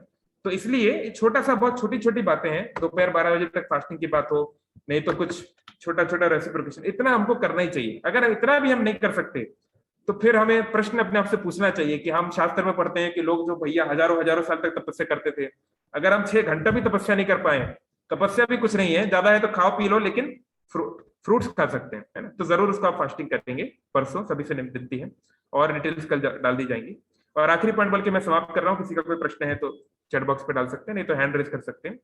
तो उनका जन्म कैसे हुआ, कैसे वो वृषभानु की पुत्री बनी, कैसे नारद मुनि उनसे मिलने आए। नारद और श्रीमती राधा रानी जो है, जब उनका जन्म हुआ था तो वो उनकी आंख बंद थी, सब लोग बोल रहे थे कि अंधी है ना। तो कैसे वो उनकी आंख खुली, बहुत सारी चीजें हैं, उसको हम लोग परसों देखेंगे। लेकिन लास्ट पॉइंट जो कई बार प्रश्न उठ जाता है कि इस तरीके से, तो ठीक है, कृष्ण जो है मतलब राधा रानी से शादी नहीं की है, कोई बात नहीं, उनकी शादी कहीं और हो गई, चलो। तो शादी के बाद भी राधा कृष्ण का मिलना क्या ये ठीक है? क्या शादी के बाद भी राधा कृष्ण का मिलना ठीक, उनका रासलीला करना क्या ये ठीक है? चलो शादी के पहले उन्होंने जो किया सो किया। तो फिर वो दोबारा हम उसी बात पे आते हैं कि देखो, ये जो शादी है या शादी नहीं है, ये केवल एक अरेंजमेंट है, केवल ये एक नौटंकी बाजी है, केवल ये ड्रामा है ना। लीला का लिटरल मीनिंग होता है नाट्य, ड्रामा, देसी हिंदी में मतलब नौटंकी, ठीक है। ये केवल एक अरेंजमेंट है उस लीला को इंक्रीज करने के लिए, है ना। जैसे देखिए, आप में से जो लोग पुरुष हैं, आप में से जो लोग मेल हैं, जो लोग शादीशुदा हैं, आप लोग हृदय से बताइए, अगर आपकी पत्नी कृष्ण की भक्त बन जाए तो आपको क्या बुरा लगेगा? अरे हमारी पत्नी जो है कृष्ण का नाम कहे लेती है दिन भर, कृष्ण की फोटो के सामने क्यों बैठी है? क्या आपको ऐसा लगेगा? नहीं, क्योंकि आप जानते हैं कृष्ण उनके भी हैं, कृष्ण सभी के पिता हैं, कृष्ण सभी के प्रिय हैं। तो ऐसे ही जो है हमको ये समझना चाहिए कि कृष्ण की स्थिति क्या है, पहले उनके तत्व को समझना चाहिए, फिर उनकी लीला को समझना चाहिए। प्रॉब्लम क्या, हम लोग डायरेक्ट लीला पे पहुंच जाते हैं बिना उसके तत्व को समझे, और फिर प्रॉब्लम्स क्रिएट हो जाती है। तो पहले कृष्ण क्या है उसको जानो, राधा रानी क्या है उसको जानो, फिर दोनों क्या किए फिर बाद में जानना। इसलिए भागवतम के 10वें स्कंद में राधा कृष्ण की लीला है। पहले 9 स्कंद पढ़ो, 9 स्कंद मतलब 15,000 16,000 श्लोक होंगे उसमें, 15,000 श्लोक पढ़ो, समझो, बुद्धि को ठीक करो, शुद्धिकरण करो, भक्ति करो, माला करो, जप करो। जब उस स्थिति में पहुंच जाओगे तब आप राधा कृष्ण को थोड़ा बहुत शायद समझ सकते हो, है ना। ठीक है, बाकी हम चर्चा बाद में करेंगे, ऑलरेडी 8:30 होने वाला है। तो किसी का कोई क्वेश्चन है या कोई कमेंट है तो अपने आप को अनम्यूट करके पूछ सकते हैं। या और परसों आप लोग सब फास्टिंग जरूर करें, और उसको कैसे करना है मैं कल ग्रुप पे डाल दूंगा। और जो है परसों शाम को भी हम लोग एक क्लास कर सकते हैं। किसी का कोई क्वेश्चन, कोई कमेंट? आपने कुछ सुना हो, कोई श्रीमती राधा रानी के बारे में कुछ बोल रहा हो और आपके मन में डाउट हो, ऐसा कुछ आप अगर बोलना चाहें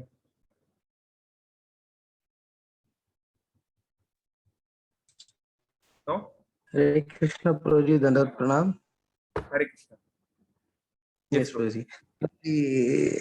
प्रभु जी, मैंने एक बार सुना था, मतलब जो पहले जो सारे आचार्य थे प्रभु जी, मतलब मदन मोहन टेम्पल और गोपीनाथ टेम्पल, हर जगह मतलब पहले मतलब कृष्ण भगवान की मतलब विग्रह थी प्रभु जी, और राधा रानी की मतलब बहुत स्पेशल है। उनको मतलब साथ में पूजा नहीं जाता था, सिर्फ कृष्ण को पूजा जाता था, और राधा रानी को उनके दिल में, कृष्ण के दिल में मतलब प्रार्थना करके वैसे पूजा जाता था। तो बहुत ओके ही सीक्रेट बात है ये करके, मतलब I was going through this statement प्रभु जी। ओके, ठीक है, ठीक है, आई गॉट योर क्वेश्चन। तो देखिए, आपको एक हिस्टोरिकल फैक्ट बताता हूँ। हिस्टोरिकल फैक्ट ये है कि चैतन्य महाप्रभु के आने के पहले, यानी आज से 500 समथिंग साल पहले, 540 साल, 540 साल पहले, राधा कृष्ण का एक भी मंदिर दुनिया में नहीं था ब्रज के बाहर, यानी ब्रज मंडल के बाहर, वृंदावन के बाहर राधा कृष्ण का एक भी मंदिर दुनिया में नहीं था। केवल कृष्ण के मंदिर थे, या कृष्ण रुक्मणी, या लक्ष्मी नारायण, या सीताराम के मंदिर थे। क्योंकि भगवान के भगवत गीता का ज्ञान देने के बाद भी, भागवतम का ज्ञान देने के बाद भी, श्रीमती राधा रानी और इवन ब्रज की लीला को समझना बहुत कठिन है। श्रीमती राधा रानी तो बहुत दूर का बात है, यशोदा माई, नंद बाबा, गोप कुमार, है ना, गोप कुमार कृष्ण के साथ जैसा जो व्यवहार करते हैं, कभी भी उसको डांटने लगते हैं, उनको डांटने लगते हैं, उनको घोड़ा बना देते हैं, है ना। मान लीजिए आप और हम लोग गए जगन्नाथ जी के पास दर्शन करने गए, तो हम लोग जाते हैं, प्रणाम करते हैं, बहुत सारा प्रार्थना करते हैं। मान लीजिए कोई व्यक्ति आके एकदम से बोला, ओ जगन्नाथ कैसे हो, चलो घोड़ा बनो, बहुत तुम जो है मेहमान नवाजी कर रहे हो, तो आपको कैसा लगेगा? आपको लगा पागल हो गया क्या, कैसी बात कर रहा है? तो एक्चुअली यही है कि ये जो ब्रज का भाव है, ये सामान्य बुद्धि में समझना बहुत कठिन है। It's very difficult to understand. तो इसलिए चैतन्य महाप्रभु के बारे में बोला जाता है, राधार महिमा प्रेम रस सीमा जगत जानत के, यदि गोर न होई तो ताबे की होई तो के मौनी धरे ताम दे। कि अगर चैतन्य महाप्रभु नहीं आते तो दुनिया को ये कौन सिखाता कि राधा रानी की महिमा क्या है, ये राधा रानी कौन है, ये प्रेम के रस की सीमा क्यों है, क्यों कृष्ण रात रात भर उनको याद करके रोते थे, उनमें ऐसा क्या खास है, क्यों ब्रजवासी जो है कृष्ण से ज्यादा राधा रानी से अटैच्ड है, क्या कारण है? ये केवल ब्रज के लोग ही समझते थे, है ना, बाहर के लोग के लिए समझना बहुत कठिन था। तो उसको चैतन्य महाप्रभु ने उस चीज को, उस जो रस को है उसको प्रचार किया, और शिला प्रभुपाद जी ने फिर उसको और ज्यादा सारी दुनिया में प्रचार किया। तो हाँ, ये बात सही है कि राधा रानी का जो डेटी है, अभी भी आप साउथ इंडिया जाइए या बहुत सारे आप जगहों पे जाइए तो आप बहुत कम, मतलब ना के बराबर राधा कृष्ण टेम्पल आपको मिलेंगे। और उसका कारण है कि उस चीज को इवन दूसरे वैष्णव संप्रदायों में भी ज्यादा लोग नहीं समझ पाए थे 500 साल पहले तक, हालांकि वो शास्त्रों में था। जैसे मान लीजिए अभी भी, तो आप बोलोगे ये क्या बात है, शास्त्रों में तो हम क्यों नहीं समझ पाए? देखिए, कल की अवतार का वर्णन शास्त्रों में है, आप भी अभी जाके पढ़ सकते हो कल के अवतार क्या करेगा। पर कल के अवतार का जो डिस्क्रिप्शन है ना, आप पढ़ोगे तो बोलोगे अरे ये क्या है यार, क्या भगवान इतना ज्यादा ऐसा करेंगे? भगवान मतलब वर्णन है कि तलवार हाथ में लेकर वो एक सफेद घोड़े के ऊपर बैठकर ऐसे काट रहे हैं जैसे कि फसल कटती है, इस तरह से काटे जा रहे हैं सर। तो क्या भगवान ऐसे हो सकते हैं? ऐसे कोई कर सकता है भगवान कि लोगों को मारे जा रहे हैं? लेकिन आज से 4 लाख साल बाद जब कल की आएंगे तब लोग कैसे होंगे, कितने उन्होंने पाप किया होगा, वो हम नहीं समझ सकते, हमारे लिए बहुत मुश्किल है वो समझ पाना, है ना। अभी तो तालिबान वालिबान बहुत छोटा लोग है, बहुत खतरनाक लोग आने वाला है अभी कलयुग में। तो उन लोग कितना पापी लोग होगा, उसको मारने के लिए क्या कल की करेंगे, है ना। तो ये केवल हम लोग इमेजिन कर सकते हैं, अभी हम उसको एक्चुअली रियलाइज नहीं कर पाएंगे। तो ऐसे ही बहुत सारी चीज शास्त्र में होती है, लेकिन वो रियलाइज तभी होती है जब भगवान की कृपा हो या भगवान के शुद्ध भक्तों की कृपा हो। तो चैतन्य महाप्रभु की कृपा से ही संसार जान पाया है कि श्रीमती राधा रानी की स्थिति क्या है। नहीं तो ये तो बहुत बड़ा जो है, मतलब हमारे सर के ऊपर बहुत बड़ा बाउंसर है, जो हम कभी इसको हैंडल नहीं कर पाएंगे, ना हुक मार पाएंगे ना पुल मार पाएंगे। ठीक है, और किसी का कोई क्वेश्चन, कोई कमेंट? ओके, प्रभु जी एक दंडवत क्वेश्चन। प्रणाम। ओके, धन्यवाद, प्रणाम। मेरा Yes. एक क्वेश्चन है प्रभु जी। हम जब नाट्य शास्त्र या फिर कोई और पुराण शास्त्र को देखते हैं, बहुत सारे संत बोल रहे थे कि जो हमारा रस है, 9 प्रकार का रस है, उसमें सबसे श्रेष्ठ रस है प्रेम रस, यानी कि श्रृंगार रस। जो प्रेम रस है वो अपने आप ही क्षरण होता है, जिसको हम चिन्मयानंद या फिर ब्रह्मानंद भी बोलते हैं। ये एक पर्टिकुलर टाइम पर होता है, ये शाश्वत भी हो सकता है या फिर नश्वर भी हो सकता है, इसका कोई पता नहीं। मेडिटेशन से हम माइंड को कंट्रोल कर Okay. सकते हैं या फिर कंसंट्रेट कर सकते हैं। I got your point. लेकिन I got your point. लेकिन क्या रस, जो प्रेम रस है, इसको हम कंट्रोल कर सकते हैं, यानी कि हम अपने आप में ये ला सकते हैं प्रेम रस भगवान के प्रति हो ओके, या बहुत फिर अच्छा किसी आपका, और के प्रति हो। बहुत अच्छा प्रश्न है आपका, धन्यवाद। तो देखिए, इसलिए इस तरह के जो टॉपिक्स होते हैं ना, which are very very I mean sophisticated, very deep, इसको हमें डायरेक्टली जंप नहीं करना चाहिए। तो देख, फिर भी ठीक है, आपने प्रश्न पूछा है तो मैं आपको बता देता हूँ कि शास्त्र बोलते हैं, नित्य सिद्ध कृष्ण प्रेम साध्य कबो नए, श्रवण आदि शुद्ध चित्ते करह उदय। प्रेम को साधना से नहीं प्राप्त किया जा सकता। साधना मतलब प्रैक्टिस, यानी मैं सुबह उठता हूं, मंगल आरती जाता हूं, जप करता हूं, गीता भागवत पढ़ता हूं, मैं मंदिर जाता हूं, इधर उधर स्थान जाता हूं, सेवा करता हूं, जो ये सब साधना है। तो साधना से प्रेम को प्राप्त नहीं किया जा सकता। जैसे मान लीजिए, इस संसार का मैं एग्जांपल आप दे रहा हूं। सपोज आप एक किसी लड़की को प्यार करते हैं, ठीक है, तो आप उसके लिए क्या कर रहे हैं, आप बहुत पैसा कमा रहे हैं, आपने उसके लिए घर बना दिया, आप उसके लिए गाड़ी ले आए, आप उसके लिए कुछ भी कर सकते हैं, लेकिन जब तक वो ना चाहे आपको उसका प्रेम नहीं मिलेगा, क्योंकि वो तो प्रेम उसका अधिकार है ना, वो तो उसकी संपत्ति है। तो ऐसे ही भगवान कृष्ण का प्रेम हम लोग खींच नहीं सकते जबरदस्ती कुछ भी करने से। तो प्रश्न उठता है, फिर हम लोग ये सब क्यों कर रहे हैं भाई, काहे को इतना मेहनत क्यों कर रहे हैं, हम लोग साधना क्यों करते हैं? हाँ, लेकिन हम भगवान को दिखाना चाहते हैं कि भगवान अभी हमारा आपसे प्रेम नहीं है, लेकिन आपके आदेश अनुसार, शास्त्रों के आदेश अनुसार, गुरु के आदेश अनुसार हम प्रयास कर रहे हैं। तो भगवान को लगे कि हाँ, ये व्यक्ति कुछ ट्राई कर रहा है, इसके ऊपर कृपा कर दो, है ना। जैसे एक छोटा बच्चा होता है, वो छोटा बच्चा जो है वो कुछ नहीं जानता, मम्मी पापा भी नहीं बोल सकता, लेकिन वो कुछ बोलता है, माँ माँ मो माँ, कुछ बोलता है वो, है ना। तो कितना अच्छा लगता है हमको, क्योंकि वो प्रयास कर रहा है, प्रेम, वो एक कोशिश कर रहा है। तो ऐसे ही हाँ, ये बात सही है कि प्रेम को साधना से नहीं जीता जा सकता, ये बात सच है। लेकिन साधना भक्ति जब हम करते हैं एक शुद्ध भक्त के गाइडेंस में, तो उन शुद्ध भक्त की कृपा से प्रेम को जीता जा सकता है। हाँ, जो जिसके हृदय में प्रेम है, मान लो मेरे पास 10 लाख रुपया है, तो मैं आपको 10 लाख रुपए दे सकता हूं, लेकिन अगर मैं खुद ही भिखारी हूं तो आपको क्या दूंगा? तो जिसके हृदय में कृष्ण प्रेम है वो आपको दे सकता है। तो इसलिए हम लोग जब श्री चैतन्य महाप्रभु, जो कि श्रीमती राधा रानी के ही भाव में आए हैं, यानी हम श्रीमती राधा रानी के ही अनुसार चल रहे हैं, उन्होंने जो बोल रहा है उसको पालन कर रहे हैं। तो इसलिए अगर हम अच्छे से ये साधना करते हैं, अपने व्यवहार को उसके अनुसार करते हैं, गीता की शिक्षा, भागवत की शिक्षा मानते हैं, तो श्रीमती राधा रानी की हमको कृपा मिलती है। और उस कृपा से वो जब चाहेंगे तब हमको जरूर जो है, हमको प्रेम मिल सकता है उनकी कृपा से, खुद से नहीं। ठीक है, अब मैं कुछ प्रश्न लेता हूं यहाँ पे जो लिखे हुए हैं। पहले, how to change someone means take away from this physical world to for spiritual interest and bhakti. ठीक है आदित्य, आप मुझसे अलग से पूछना, क्योंकि ये थोड़ा सा इस क्लास से डायरेक्टली रिलेटेड नहीं है। देखो, हम किसी को फोर्स नहीं कर सकते, हम लोग तालिबानी नहीं है कि तुम जो है ये करो, नहीं तो हम गोली से उड़ा देंगे। एक्चुअली प्रेम फोर्स, वही बात जैसे मैंने बोला, आप किसी को फोर्स कर सकते हो क्या प्रेम के लिए? You tell me, is it possible to force someone to love someone? It's not possible. लेकिन हम जो है सामने वाले को एडवाइस कर सकते हैं, उसको इंस्पायर कर सकते हैं, उसको फैसिलिटेट कर सकते हैं कि हाँ, ये भगवत गीता आप पढ़िए, इससे ये लाभ होता है, चैंटिंग करिए, उनके लिए कीर्तन कर सकते हैं, उनके लिए प्रार्थना कर सकते हैं। लेकिन अल्टीमेटली ये उस व्यक्ति और भगवान के बीच का संबंध है। अब वो कब होगा कब नहीं होगा ये हमारे हाथ में नहीं है। So we can try, we can give our best, लेकिन हम किसी को भक्त बना देंगे ये हम नहीं कह सकते। ये भगवान की ही या भगवान के शुद्ध भक्तों की ही ये मतलब उनके डोमेन में ये बात आती है, ये हमारे लिए पॉसिबल नहीं है। ओके, संजय प्रो का प्रश्न है, please tell about Vrishabhanu and Kirtida माता।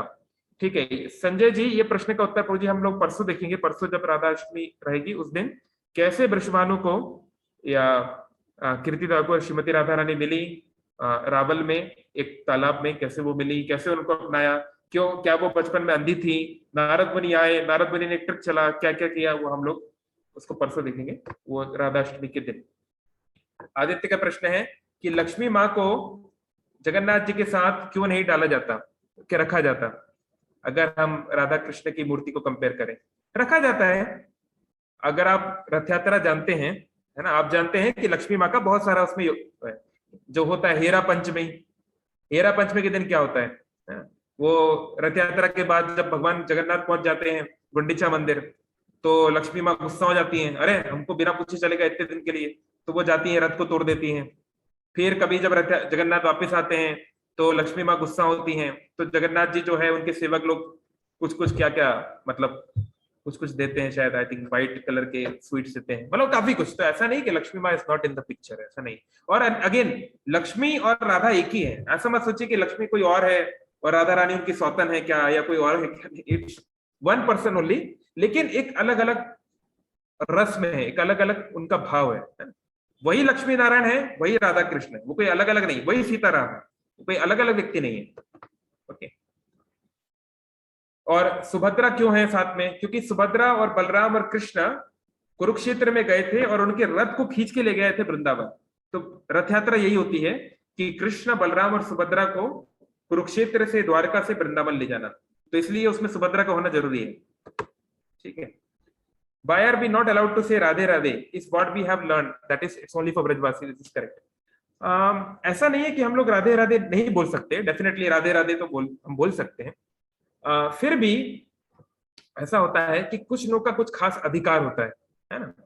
जैसे मान लीजिए, वही मैंने आपको उदाहरण दिया, मान लीजिए मोदी जी देश के प्रधानमंत्री हैं, बहुत बड़े व्यक्ति हैं, या कोई राजा है ना, तो उसके घर वाले हो सकता है उनको कुछ और नाम से बुलाएं, है ना, उनके घर वाले, है ना, हो सकता है ना कुछ घर में कुछ नाम हो, है ना, नरेंदु मंद कुछ, मान लीजिए उनका कुछ नाम है, तो वो उनके घर वाले बोल सकते हैं। ये नहीं कि हर कोई जो है उनके पब्लिक में उनका ऐसे नाम ले लगेगा, तो फिर वो ठीक नहीं है। तो अगर जिनका उनसे उतना प्रेम है वो ले सकते हैं। तो जो ब्रजवासी हैं जिनका जन्म वृंदावन में हुआ है, तो ये अंडरस्टूड है कि they have a connection with Shrimati Radha Rani, तभी तो वहां जन्म हुआ, नहीं तो क्यों होता।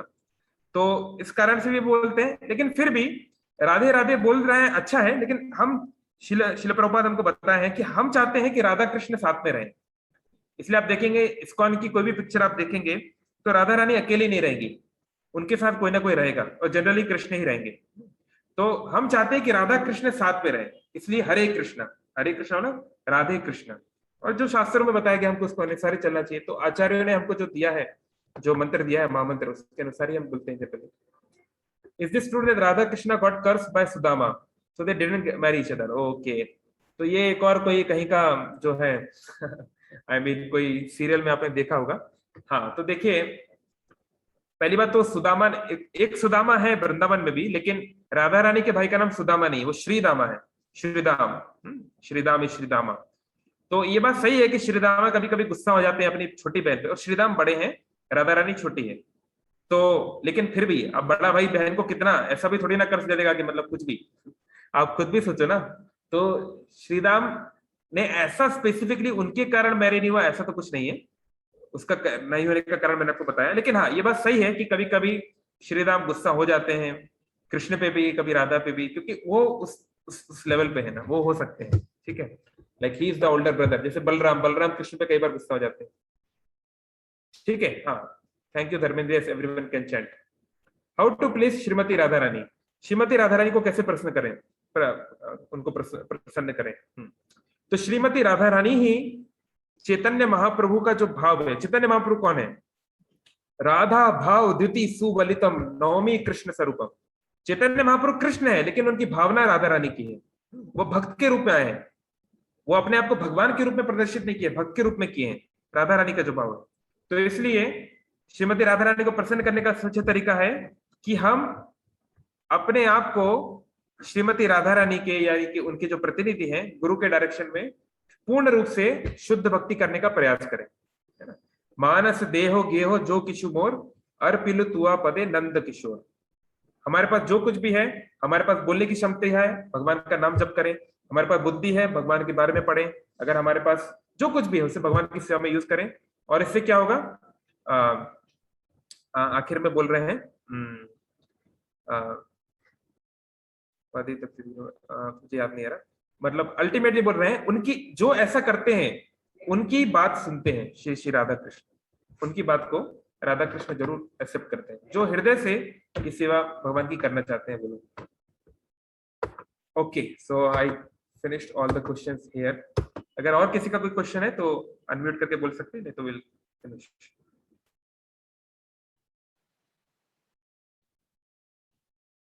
ठीक है, तो हम लोग फिर मिलते हैं परसों। तो आप लोग जरूर फास्टिंग कीजिएगा परसों दोपहर 12 बजे तक। और श्रीमती हरे कृष्ण प्रभु जी। यस, हरे कृष्ण। हाँ ठीक है प्रभु जी, मेरे उपवास के रिलेटेड क्वेश्चन है प्रभु जी। मैं एक डिवोटी से सुन रहा था कि अगर सूर्योदय के पहले अगर हम पानी पी लेते हैं तो मतलब वो ठीक है, वो भी निर्जल माना जाता है, ऐसा है क्या प्रभु? तो देखिए, हमारे ब्रिटिश या हमारे वेस्टर्न कैलेंडर में क्या होता है, रात को 12 बजे दिन शुरू होता है, रात के 12 बजे से नया दिन शुरू हो जाता है। लेकिन वैदिक परंपरा में सूर्योदय से दिन शुरू होता है, जब सूर्योदय सनराइज होता है तब से दिन शुरू होता है। और यहाँ पे मुहूर्त से इसको कैलकुलेट किया जाता है। एक मुहूर्त में 48 मिनट्स होते हैं। जैसे वेस्टर्न कैलकुलेशन में एक दिन में 24 घंटे होते हैं, 24 आवर्स, और हर आवर में 60 मिनट्स होते हैं। तो वैदिक कैलकुलेशन में 48 मिनट्स का एक मुहूर्त होता है और 30 मुहूर्त होते हैं एक दिन में। ठीक है, तो सूर्योदय के 2 मुहूर्त पहले जो मुहूर्त होता है उसको बोलते हैं ब्रह्म मुहूर्त, है ना। तो ब्रह्म मुहूर्त यानी कि अभी वो दिन शुरू नहीं हुआ है और अभी ये परम सत्य को यानी कि इट्स अ बेस्ट टाइम। तो हाँ, अगर आप ब्रह्म मुहूर्त में उठ जाते हैं तो आप पानी पी सकते हैं, यानी मंगल आरती के पहले आप पानी पी सकते हैं, वो आपका फास्ट ब्रेक नहीं माना जाएगा। मंगल आरती के पहले यानी 4:30 बजे के पहले अप्रोक्सीमेटली, क्योंकि 6 बजे के आसपास सूर्योदय हो ही जाता है, कहीं थोड़ा ऊपर नीचे, तो 4:30 बजे के पहले मंगल आरती के पहले पानी पी सकते हैं, उससे टूटता नहीं। लेकिन खा नहीं सकते। खाना अगर खाना है, क्योंकि खाना तो डाइजेस्ट होने में टाइम लगता है, टेक्स फ्यू आवर्स, तो अगर खाना खाना है तो एक रात पहले ही खाना चाहिए। हालांकि वो भी जब हम फास्टिंग करते हैं तो बहुत ज्यादा नहीं खाना चाहिए एक रात पहले, नहीं तो डाइजेशन प्रॉब्लम हो सकती है। लेकिन पानी हम पी सकते हैं उस दिन मंगल आरती के पहले, तो अगर आइडियली करना है। और अगर आपको लगता है कि नहीं मुझे पानी के बिना मैं नहीं रह सकता, तो इतना ज्यादा राधा रानी बहुत कृपालु है, इतना ज्यादा आपको परेशान होने की जरूरत नहीं, आप पानी भी पी सकते हैं। अगर आपको लगता है कि मुझे कोई इंडाइजेशन है या मुझे कुछ कॉम्प्लिकेशन है ये वो, ठीक है, पानी पी लो, पानी पी के रहो, क्या दिक्कत है। लेकिन अगर हो सके तो फिर निर्जल कर सकते हैं तो अच्छा है। ठीक है, और किसी का कोई क्वेश्चन, कोई कमेंट? हरे कृष्ण प्रभु, दंडवत प्रणाम। हरे कृष्णा प्रभु। यस प्रभु। क्वेश्चन तो नहीं है प्रभु, जनरल कुछ बोलना था। प्रभु जी बहुत अच्छा लगा आज आपने जो क्लास दिया। जनरली मैं सोच रहा था कुछ काम भी थे पर विदाउट मिस सुन पाया मैं, बहुत ही अच्छा लगा। ये ऐसे जवाब जनरली सुना नहीं है हमने राधा रानी के बारे में इस्कॉन में। ठीक है, थैंक यू, बहुत बहुत Hare Krishna. Thank you. Okay, ठीक है, so thank you all very much. तो ऐसे बोलते हैं वृंदावन में, वो बोल के हम खत्म करेंगे, राधे राधे कहिए, छोटा बन के रहिए। तो spiritual life means don't try to become big. जब इस संसार में we want to become big, bigger, biggest, है ना, but in spiritual life we want to be just simple, we don't want to become very big. तो छोटा बन के रहिए, तो राधे राधे कहना आसान होगा। जब आप बड़े बन जाते हैं तो लोगों की आंखें आपके ऊपर होती हैं, बहुत सारे एक्सपेक्टेशन होती हैं, तो आप लोग भी इसका ये मतलब नहीं कि आप जानबूझ के गरीब भिखारी बन जाइए और कहीं पे कुछ काम नहीं करिए, मतलब एटलीस्ट हृदय से अपने आप को छोटा ही समझिए, सरल ही समझिए, है ना। जैसे children, why children are happy? Because children consider themselves to be, I mean, they don't consider themselves to be specialist or boss or very intelligent or things like that. They are dependent, they're innocent. तो हमको भी इसकी तरह वो भावना को लेना चाहिए। तो छोटा बन के रहिए, राधे राधे कहिए, हरे कृष्णा। जय जय श्री राधे श्याम। मिलते हैं परसों, हरे कृष्ण।